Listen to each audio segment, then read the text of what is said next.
So ito na mga kajuit yung ating update sa aking itinanim na kamote dito sa timba.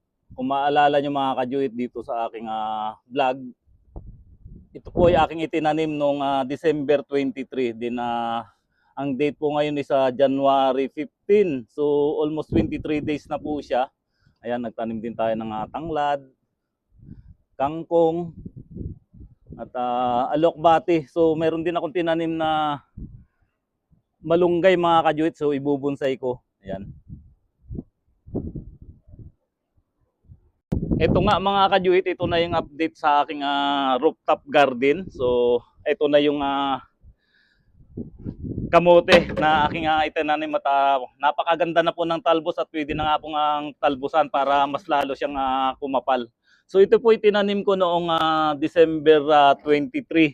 So January 15 na po ngayon. So almost 22 or 23 days na po siya. Din nagtanim rin po ako ng kangkong mula sa tangkay ng kangkong na bumili ako ng talbos ng kangkong at yung tangkay po is aking itinanim. Ganun din po sa alokbate din. Kumuha po ako ng sanga ng malunggay mga kajuit. So sa ibang napapanood po kasi na vlog, ang ginagawa nila is nilalagyan pa nila ng kape yung kabilang dulo. So ako po hindi na. Kaya ko pong patubuin to ng maganda kahit na walang ilalagay na kung anumang pamahid sa magkabilang dulo ng malunggay. So later din po i-update ko kayo sa pagtubo nitong ating bonsai malunggay. So tinanim ko lang din po ito sa plastic container.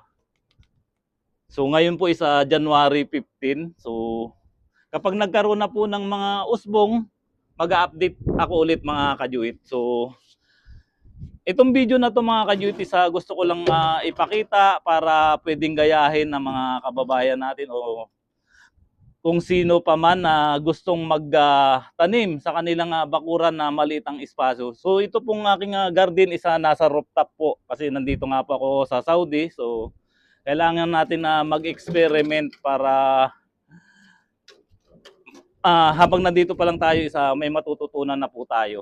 So kahit na maliit lang yung space natin sa harapan ng bahay mga kajuit, pwede tayong magtanim sa mga container at yung mga kagaya po nito,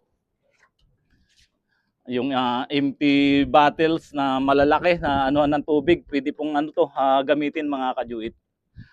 So mag-update na lang ako ulit mga kajuit kapag maganda na rin ang talbos nitong kangkong at saka alokbati. And at the same time, ito pong ating pananim na malunggay.